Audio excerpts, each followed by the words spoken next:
Good evening and welcome everyone to another friendly edition of Friday with Friends. Today's friend, I haven't had on the show yet at all. My very best friend, and that friend is myself. My friend is myself. You might say that and someone might blink twice but really, who is my best friend in life? Who is all of our best friend? Who's the one friend that's with us from womb to the grave? And that's me. I'm always with me. I'm born with me. I live with me all my life. And I pass out of this life with me. My parents go, my loved ones go, and I go, but I'm always with me. So let me introduce my best friend, Craig. Craig, how are you? I'm very good, thank you. So I have a few questions for you. And just like I ask everyone else, when you hear the phrase, today's title, 2023, it's time to make yourself your own best friend. What do you hear? Well, to be honest, what I hear is it's a friendship that comes and goes, that I've always desired to be your friend, but sometimes you edge me out of my friendship. And let's first of all, I think what we should describe is what makes for a good friend. Well, it's funny you should ask that, Craig, because that was my first question is, what are the qualities needed to be a good friend? Well, here's my answer. I gave a class last night on this very subject, and I asked around the class and got various answers. And ones that came that everyone agreed on is number one, trust. You need trust in a relationship of good friends. You need acceptance, and this is what everyone agreed on, acceptance in the way that I am right now without any changes or any conditions at all. And I guess that those two things will do it. Trust, respect, acceptance. Good enough? Well, that it sounds good, but that's not always been my experience in my relationships. What does it mean how can you be your own best friend? What does that mean? Well, I see it as this, who am I is really the number one question. And it's the basis of the teaching of Raj Yoga, which you've been studying for so long, is discovering who am I? I am this being, those religiously minded might say, I am the soul. But sometimes we hear words like soul or God, and our ears turn off because what it means to us. And all that it means is consciousness. Who's the one that's thinking? Who's thinking right now? I can feel myself thinking and feeling. It's a thinking and feeling. And one of the things that I've discovered is that the mind is not just a general thing. There's an anatomy to consciousness, just like there's an anatomy to the human body. And two aspects of this anatomy that are very important is number one, the mind. And that's what we refer to generally of consciousness. And it's who's thinking right now. It's the mind that's thinking. The mind feels. The mind has ideas. The mind dreams. The mind has a subconscious. This is the mind.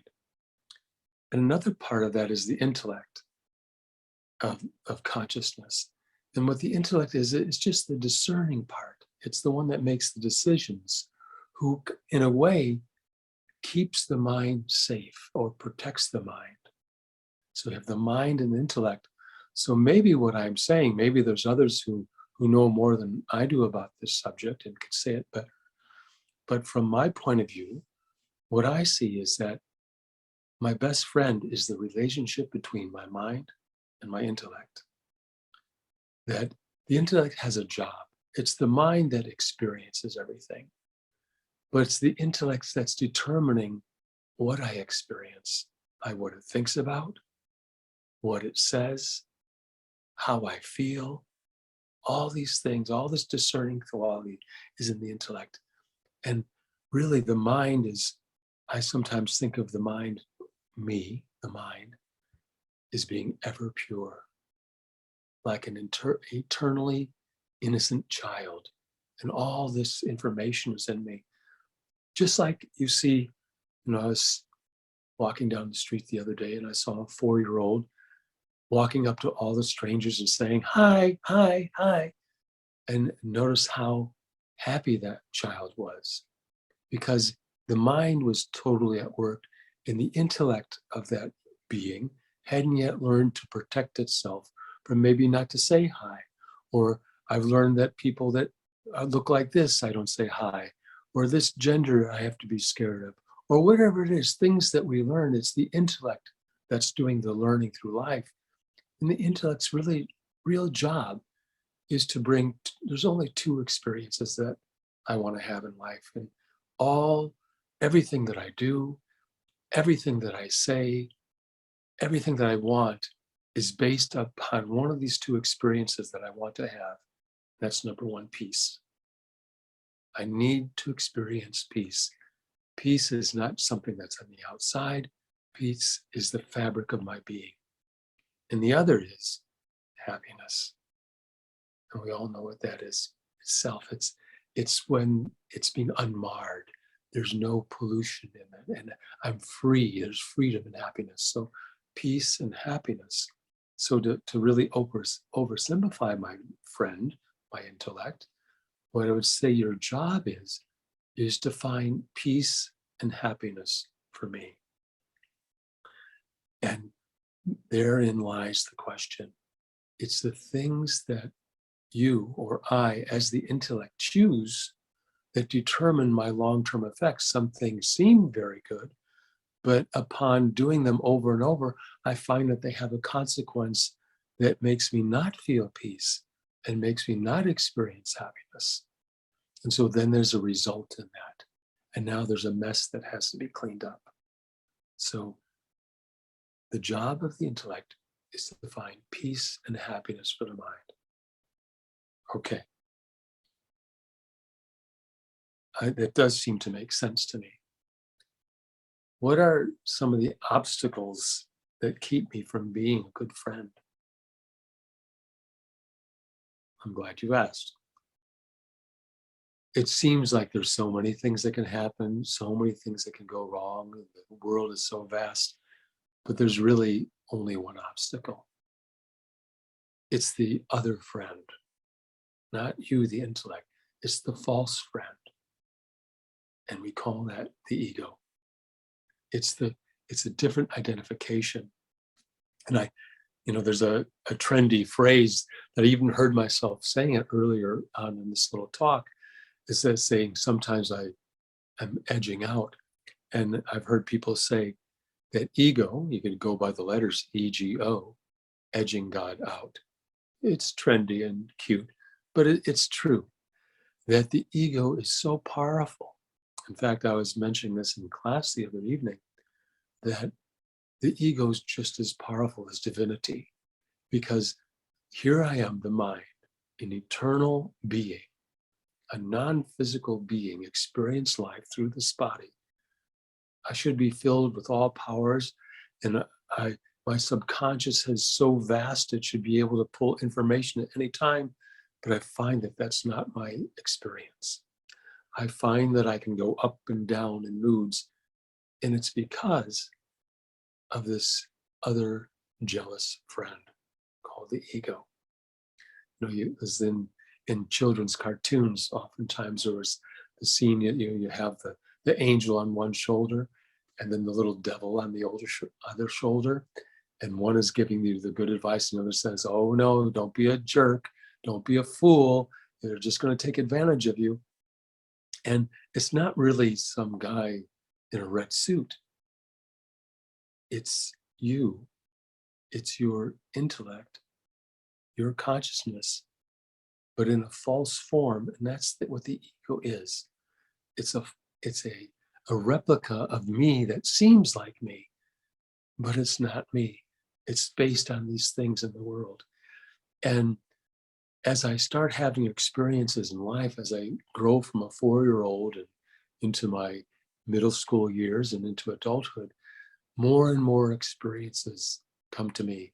Where when I was 4, I was really very easy to be happy, but maybe not so much happy at 44, and definitely not so much happy at 84. In my innocence of youth, I once believed that with each passing year, with each passing day, I got smarter and smarter and wiser, and I ended up being just like a divine being just by accumulating knowledge. And it was really a shock to me when I realized that that's not the case with adults in life, is that we get burdened, we get bogged down by our experiences because we don't know how to process the experiences, and we don't know how to separate me from the experience I'm having. And so the pain and sorrow that I might experience in a particular event, I hold on to. And now that becomes part of me. So this is part of the becoming the best friend. What are some of the things that I have to do? What are some of the obstacles? Like I said, it's just the ego. Well, the cure is this. It starts with a very simple thing. Simply observe. Take a time out. And this is what meditation is. The meditation is taking a time out from the business of living to have an experience of life. It's just the business of living. Everything that I have to do, I have to go earn a paycheck to pay for the car that brings me to the place that I work, et cetera, et cetera. We all know this thing. And then all the relationships that I have with the people that are there in work, and ups and downs and gripes, and all these things are happening.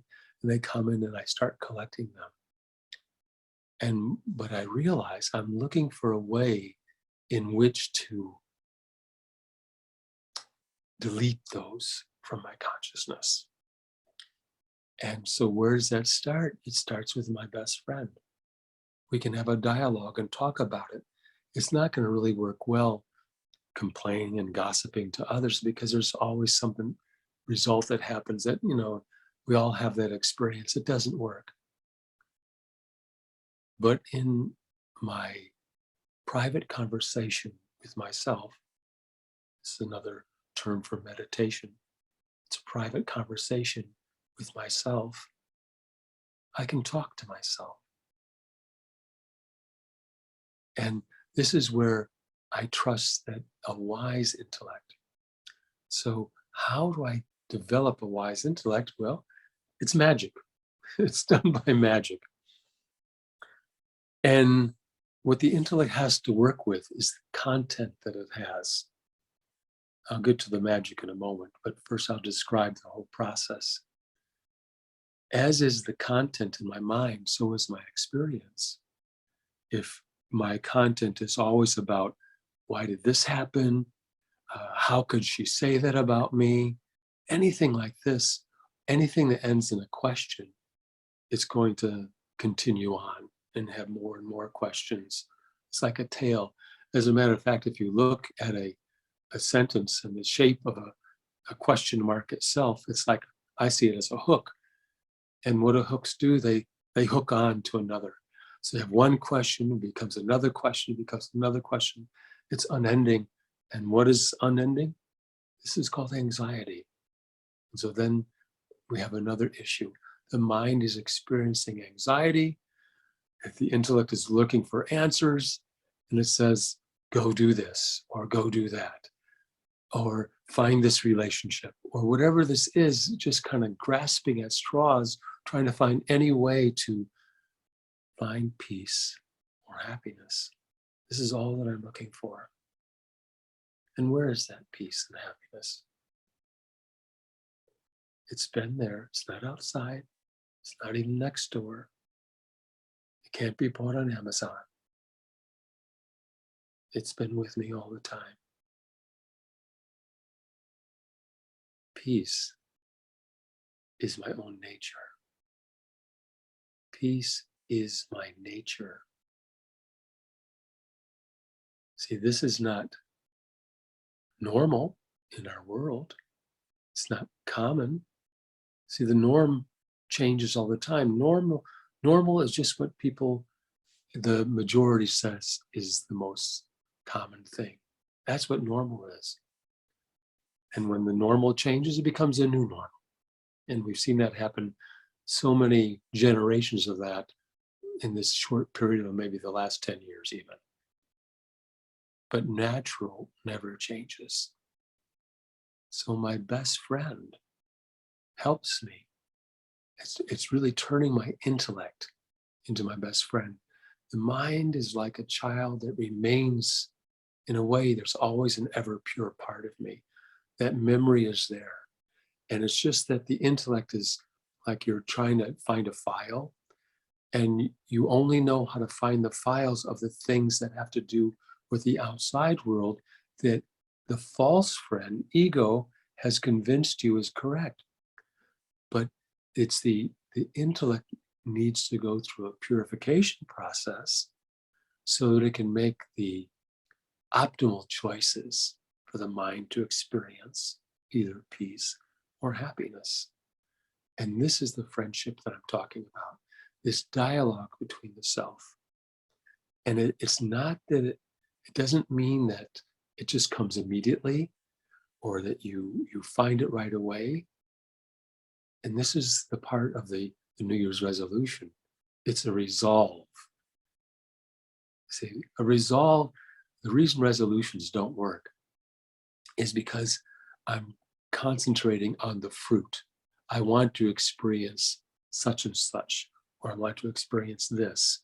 And when I'm not experiencing this, I'm saying, well, it doesn't work. I'm going to give up. You can't get right to the fruit. It starts with the seed. You don't nurture a fruit. You eat it. You nurture the seed to bring it to. So the resolve is really another word for resolve, or resolution is to resolve, which also means, if you think, look it up in the dictionary, it means to fix, to find an answer to. So a resolution is just finding an answer to, and the answer is always in one place. It's at the beginning. It's at the seed. So what I nurture is the seed. And the seed is, I want to experience peace or happiness. That's what I want to experience. And so my resolution is to get to that. And so now with my best friend, can we work together to find that? The mind will experience it, and it's a tremendous experience. It's an uplifting experience. It's life itself.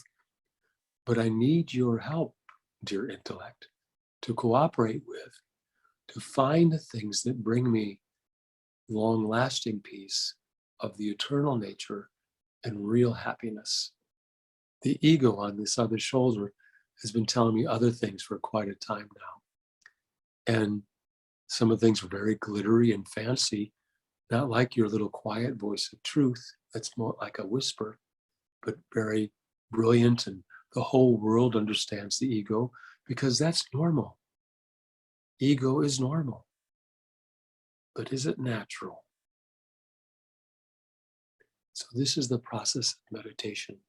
And what I learned in Raj Yoga is how to develop self-respect.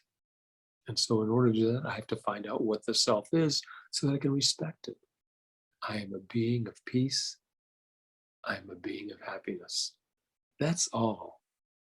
All the other stuff has been added on to because layer on top of layer on top of layer, kind of until I can't see anymore. It's just like I can see through these glasses, but I put a beautiful rose-colored lens in front of it. I might see the world through rose-colored glasses, but it does have a lens of opacity in it. And then when that's not enough, I said, oh, let me get another lens and slap that on top and another on top and another on top. And it won't take very long before you don't see clearly at all, or you're blind, just because of the wrong way that you've chosen listening to that other voice of ego. So it's instead of I, me, I, the being. See, that's that's the change. Just this one little shift. And this is my gift to you, my friend, is to remind you of this. Don't let go of that. Well, it's a lot to think about, and it does make sense to me. But to be honest, a lot of bad things happen to people, to all of us, and people are bad and they do bad things. And don't I have what you're saying sounds kind of maybe unrealistic, you know, that don't I have to protect myself and stand up for myself so I'm not taken advantage of? I'm glad you asked that question too. Well, in reality, all souls are exactly the same. The basis of every being on this planet that we live on, all 8.5 billion of us, or how many there is now, the basis of all is peace and happiness. But as we can see, that's not the behavior. So it's not that I'm upset that they're being this way. What I'm upset is how the way I feel. It's not them that I'm upset. It's the feeling inside that's causing me to have this terrible experience on the inside. It's all about my feelings, regardless of them. In fact, that person could be gone. I've noticed that someone said something once and I could think about it 100 times.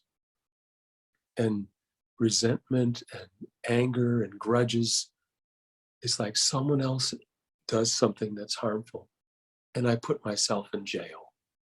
And this doesn't make sense. So it's my feelings that I need to tend to, not the other person.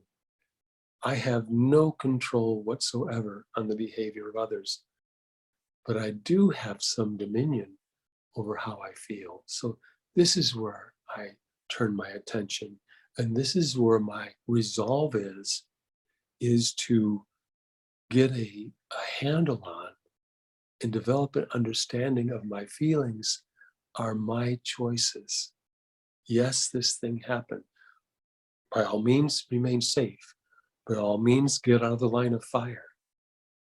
But also, by all means, don't keep reliving the experience over and over. In fact, maybe someone did to me something to me far away in my grammar school years, and I always remember that what they did. And what happens in the meantime is life happens, and that person has a whole new life that's not based on that, and they're no longer like that. Yet I've held the image of them being like that in my mind all of this time. And what is that going to do for me? They've actually changed, but my feelings have not changed. And the ego, there's what the ego does.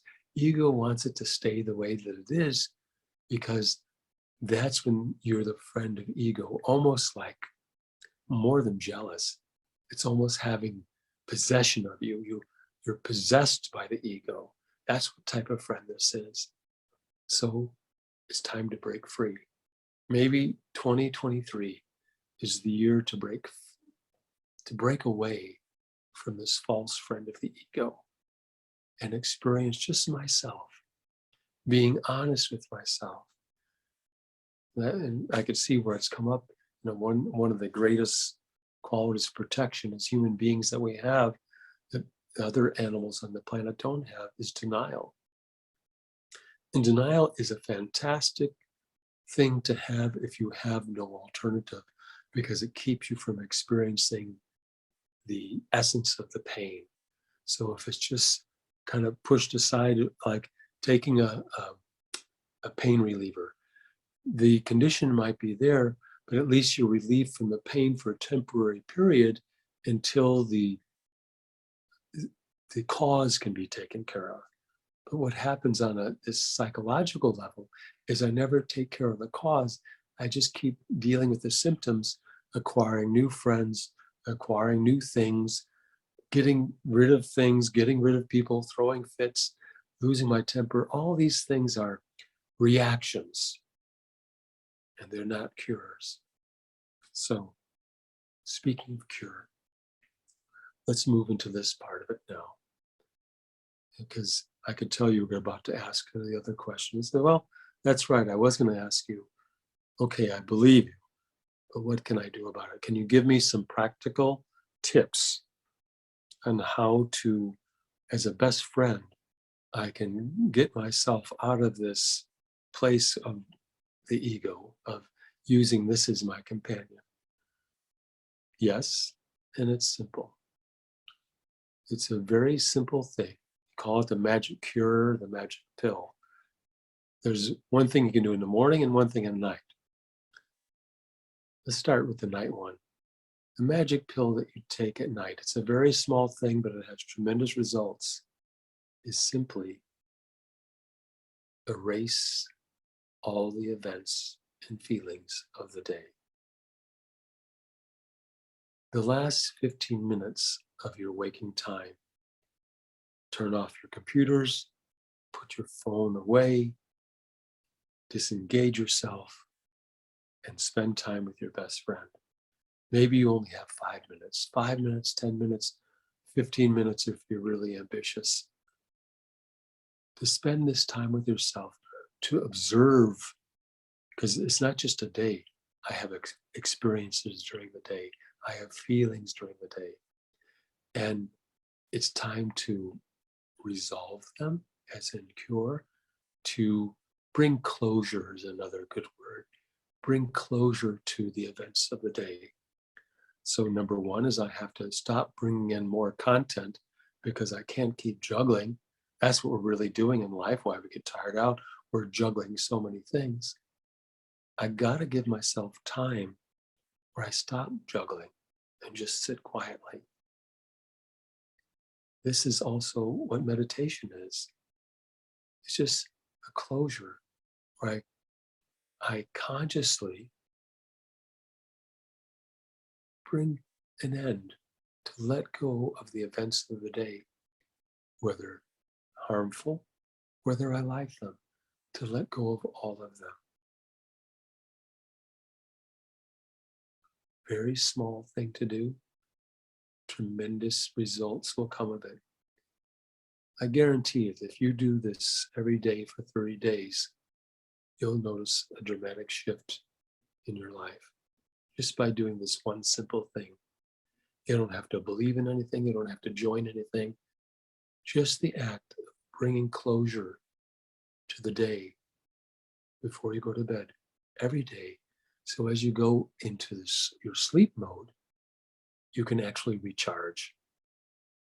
Because that dreams, if I haven't finished it, I'm still working things out in my sleep. My sleep is affected.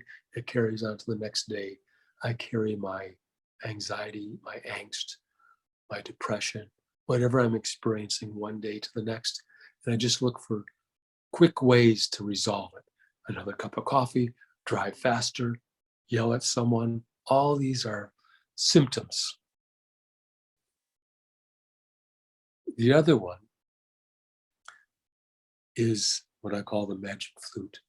One of the thing in the teachings of Raj Yoga, one of the daily classes is taking in this really good content.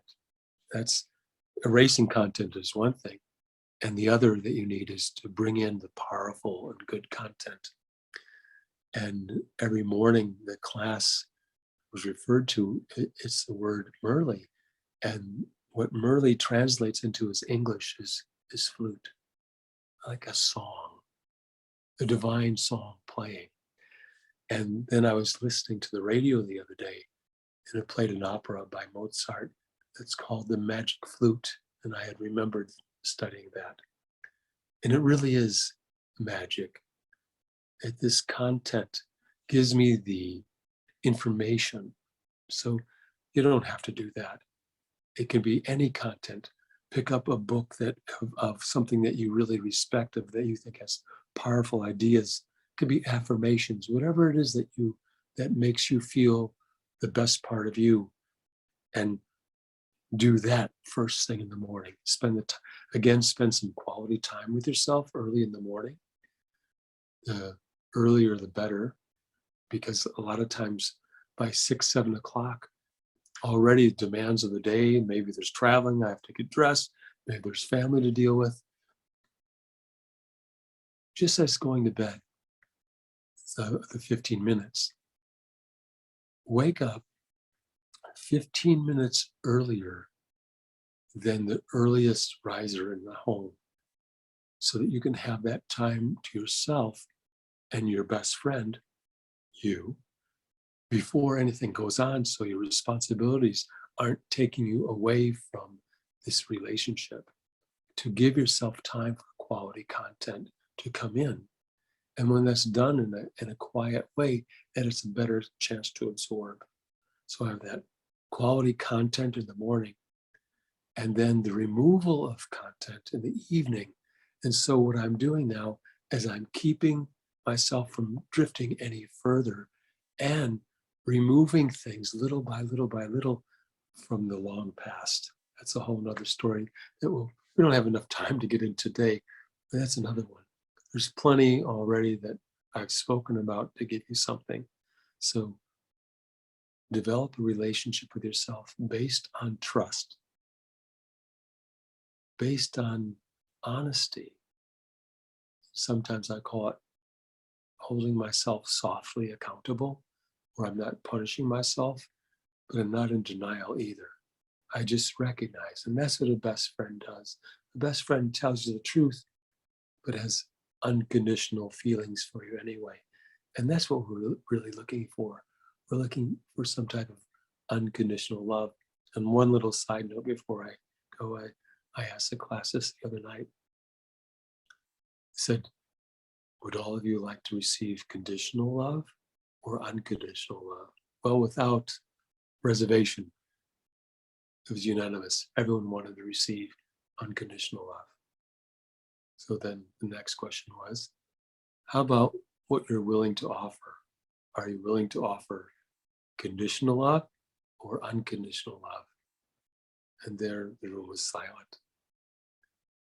And it tells us the state of affairs is that we feel that we're not enough, and that I need to receive. And this is true. So little by little, holding grudges, all these things I'm using in my mind to justify my behavior, they're not about unconditional. So let me, if I want to experience the unconditional, let me just start to develop an unconditional, let's not say love, let's say acceptance.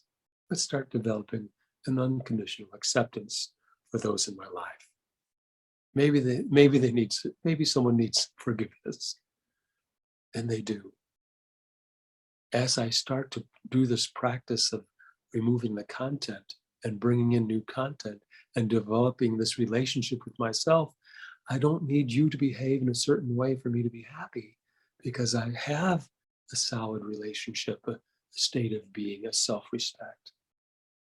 Okay, that's enough. Let's do a little bit of talking with the self. Let's have a little conversation with the self, a little meditation, if you would. So what I always like to say is find a position where you're alert. Your body is solid and can be relaxed, but the mind can be alert. And then maybe just a few deep breaths, because what that helps is that it helps stabilize the body and get the mind and the body to be in harmony. Because it's the only thing that connects the outside world to the inside world is breath. Sometimes we overlook that.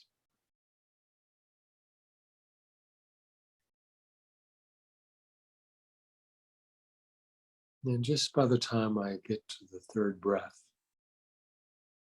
I already feel a sense of calm, a sense of home, a sense of companionship. And I greet myself, my long lost and now found friend, me.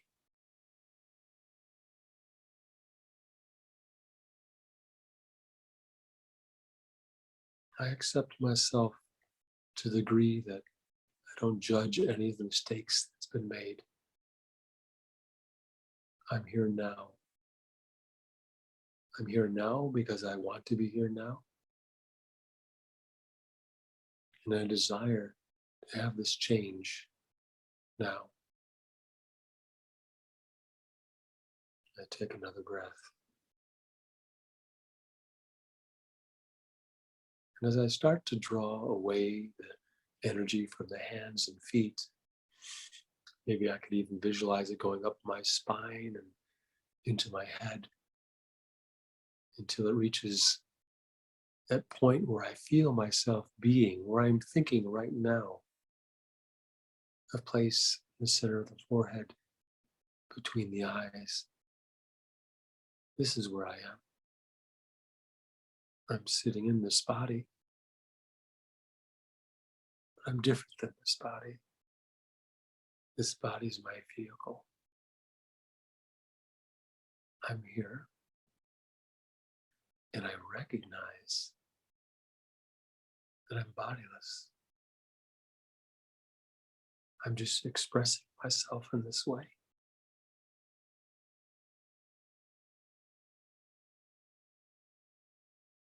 And then all the things of the body, all the material things of the world no longer have a pull on me when I experience this state.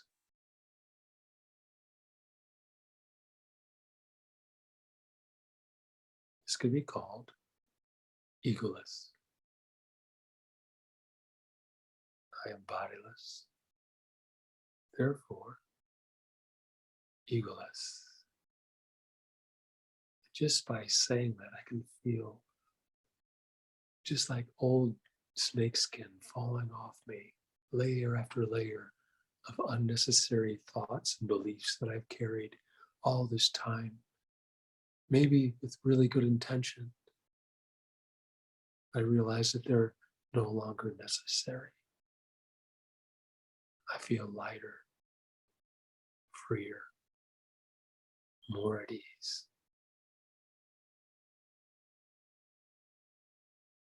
And just as quickly as that, let me come back now into being in the body and working through life. But yet with that memory of who is looking, who's speaking, who's thinking. And we often say, Om Shanti. I, I am peace. So thanks, friend. It was a joy. See you next time on Friday with Friends. Bye.